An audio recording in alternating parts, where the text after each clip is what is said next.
Man, this is a showroom. Trophy case, trophy case, trophy case, trophy case. Problem is we're going to start putting Jason's trophies in here now. We're going to get his own case. I know. He's pretty happy after what he did yesterday. We're just going to take his engine. Well, here we are. Heck yeah. So this is home. This is home. You know, the ongoing joke is always we live amongst the corner of soybeans, and we're in the middle of nowhere. Yeah. Literally. Middle of nowhere, Ohio, and you let people come find you to do the work, is what we've always done. Yeah. Well, I mean, obviously it's working out. You know, I mean, you have a reputation of building high performance cars that not only run good, but they look good and everything in between. Yeah, you know, this is our 25th year. Really? We've got 20,000 square foot facility here. It's really nice. I've always prided ourselves on if we build it, you're going to beat it. And if you can beat it, you're not going to break it. Yeah. And that's just our motto. It's what it's always been. Went into that crowd and that's what we do. You know, we've built Riddler contending cars. We've run Street Machine of the Year, Street Route of the Year stuff. You know, we've done it all. We build show cars, we build race cars, we build everyday stuff. Right. Buying things from us at Speedtech. I know you anything from bolt-on, which I know you have a Chevelle here. Yep. With bolt-on components, so we'll check that out. I mean, but from bolt-on to full IRS chassis, you've done it all with us. Yeah, we can do a quick walkthrough and kind of show everybody the stuff as we go through. Yeah. You know, we got our little Speedtech catalog display in the corner. Give you the plug there. I like that. And the sim. So is this the secret to winning? Is this Jason's secret to winning? Well, that's the boys. I can't drive that thing. It's really good for them to have visuals on the new road courses we're going to because they've never been there. Having a 15-year-old and a 20-year-old now driving cars has been quite interesting. Let them throw it around a turn. So these are all different magazines, features, things that you've been in? Yep. This goes back through all the years. And obviously the cover of the Hot Rod magazine, you know, that's the... That was cool. That was super cool. They kept that one hidden from me. I had no idea they were doing it. And then I just got a pre-release picture of the cover, and that really made me smile. Yeah. Not a lot of people. I mean, 12 a year for how many years has Hot Rod been around? There's been more people at Mount Everest that have been on the cover of Hot Rod magazine. You know, after the Hot Rod magazine, I'm not sure if Mom was teared up of joy or happiness or whatever, but the Good Guys article with Jason in it, that was cool. That was a good moment. Caleb caught that picture. He jumped out of the car and he was truly excited. Yeah, I love that. I mean, because we have an 8-foot poster of that in our shop. Yeah, the same picture. You know, I got to thank Chris Jacobs. We saw him there this weekend, mentoring Colin too. Mm-hmm. Your kids don't listen to parents real well, and I'm not a real good driver instructor. I'm more of a screamer kind of a person. Okay. So Chris has helped Jason through the years of racing, and now he's doing it with Colin. And that weekend was real fun to watch Jason. Oh, yeah. You know. As a dad, this is what it's all about, passing. Yeah. You always want your kids to be involved with what you're involved in, because then your wife lets you spend more money with it and spend more time with it because it's bonding. So the new trailer was really hilarious. I've been looking at that trailer for a while, and I'm like, I got to take 3 cars. Yeah. And I'm looking at it, and she goes, well, how are we going to get 3 cars if we don't buy that trailer? I'm like, you're like, done. So now Colin's car? Yep, Colin's C5 that we've done here. Now how old is he? 15. 15. It's legal if it's on a track. Well, he's got his permit, so we have to ride with him. Okay. He turned 16 in 2 weeks. The real reason behind a C5 is I just didn't have time to build another car. Now you worked with After Dark? Yep. Ryan over at After Dark. Yeah. Great guy. All his components are on the car, and the forge lines and wheelwoods and some seats. And, you know, Colin, I think, was 20th out of 50 this weekend at Good Guys. So that was... He doesn't even have a driver's license yet. That's pretty cool. Yeah.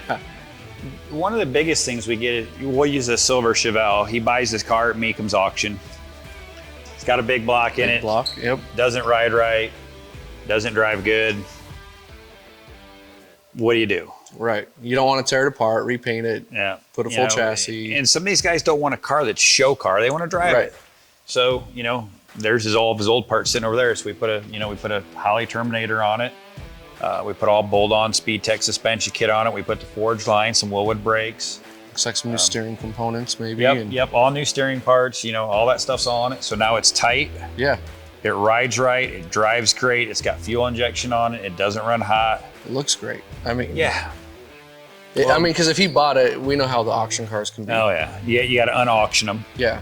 So, I mean, now he's going to be a happy happy customer that's going to be able to enjoy this car for years and years to come. Yeah, you know, it's the little things. It was a 502. Everybody thought 502 was great. Well, Edelbrock has a kit for it. It makes 610 now. So, you know, now it has horsepower. Right. It's been a long time since I played with big block. It's actually got so much torque. It was really fun. You know, we're out driving it, and, you know, these A bodies ride good. So we're like playing with the shocks, get all dialed in. Yeah. Like, this car's fun. It's a great car, bolt-on stuff. It just works. I like that. Our passions in the hot rods. And this shop's set up for hot rods. I mean, this is all we do. The whole shop's full of it. Right. You know, modern equipment. You know, we have a touchless, basically, tire machine. Yeah. We all know that. So you can do your swaps on all your forge line wheels. I mean, yeah. That's the thing when people invest a lot of money into these wheels and tires, and then sometimes you can't find a shop that'll touch them. Yeah, and you have to have equipment, and we have it. So, you know, you can do even 22 and 24-inch wheels. We get them in here sometimes. I want to see you ride in a donk. You know. I think you've built a few chassis for those. Yeah, we've got a donk chassis. Once again, all cars are a little bit different. This actually has the Speedtech torque arm set up in the rear of it, which came out of Jason's car. Okay, yeah. So we repurposed it, put it in here, and he just wanted a good street driver. And, you know, we went to UMI for a K member and a basic front suspension kit for this one. Right. But we've got the torque arm in it, so we know it'll hook hard and do all the good stuff. And, you know, it's got a real rowdy LT engine in it. Yeah. That's, what's this one going to make? We've got a shop dog. Oh, that's Chewy, yep. Hi, Chewy. He's the boss around here. Don't let him fool you. Yeah. This is kind of the fab area. Well, this is the fab area. We try to keep the dirt work over here. This one, though, is something I'm super excited about. It's a third gen, unlike one I've ever seen in real life. Everybody knows Ron Scott. Yeah. The 63 split window vet. Yeah, pearl white, fast car, fast driver. We've maintained that car for years and years. This has been in the making for a little bit, and he couldn't make his mind up whether or not we were going to take the 63 and tear that car apart. But, you know, that car's got so much notoriety, and it's a great car. Right. He felt it just wouldn't do it justice to take it that much further. So he had it in his mind that he wanted to do a Greenwood car. Yeah.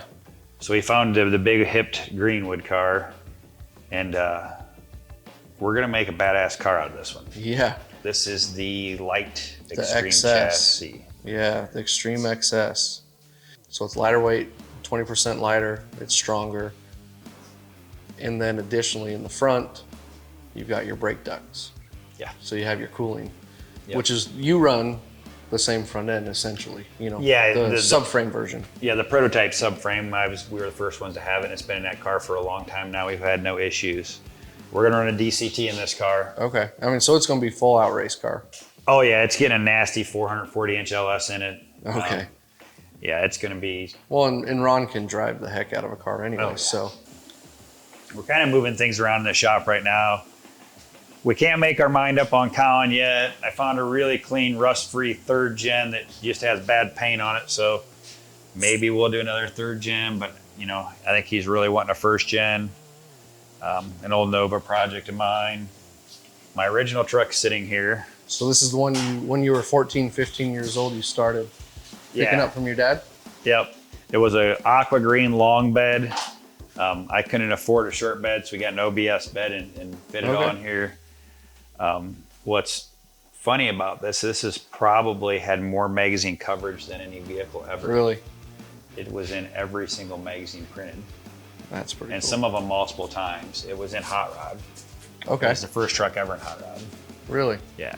So, you know, we've raced this thing back in the day with Brett, and it's been through various transformations, and it's about to get an extreme subframe. So that's what this IRS chassis is for? Yep, IRS chassis hide in the corner. That's going to go in there. Okay. And, you know, there's still another 1,500 square feet of just overflow shop behind it. Overflow shop. Obviously, you've seen this car 1,010,000 times by now, but, you know. But it never gets old, I'll tell you that. No, we put new tilt seats in it. And the big thing for this year was the Haltech changeover and the electronics upgrade. You know, we've got a big advantage on some of that stuff right now. I know everybody always says, what's next, what's next, what's next? And I've been saying for 2 years, it's the electronics. Right. You know, the anti-lock brakes, and just the ability with all the electronics, you know, the traction control, the launch control. A lot of these events, we just have too much power. So if you actually look, me and Jason's and Sean's car both, there's 3 knobs. Yep. The yellow one's traction control, the black one's launch, and the red one's actually power. So we can actually turn the engines down. Really? So that's great though, because a lot of times on autocross, you know, people will build a 700-800 horsepower engine, and they spend more time trying to manage their rear end from, you know, too much throttle. So that would help a lot with that. Oh yeah, you can just take the power away from it. You know, and it's going to let me wean Colin into one of these cars too, because I can just take the power away from it. It's like back when you had the Power Wheels cars, right? You had like the different settings. Or like my daughter's little dirt bike, 50, I can just adjust how much throttle she can use. So. And most people's biggest mistakes when they want to come out and start with this is they want to have 700 horsepower. Right. And truth be told, you don't need it. Right. I mean, that little bit of power is what's needed to take that last little bit. Right. I always go back to the shock analogy. Everybody's like, where do my shocks need to be set at? Mm-hmm. If we knew that, they wouldn't have knobs on them. Right, you wouldn't have to tune them every time. And everybody drives different. Everybody's car is different, you know. And I alluded to it earlier in Sean's video. You know, the Speedtech stuff was built to be raced and is designed to not be the friendliest fitting because it's designed to be raced. Right. And there's other companies that make stuff that bolt in, and everybody, there's a big enough market, everybody can get along and play together and do really cool things. But I'm super happy with our change to Speedtech. I'm super happy with our performance results. I mean, this car's just been on fire. Yeah, no, I mean, last year, you know, just to kind of wrap up here. So last year you were the Good Guys champion for the year, season champion. You were the Optima GTV champion for the season, as well as the Invitational. Yep. And SCCA? No, we did some local SCCA group.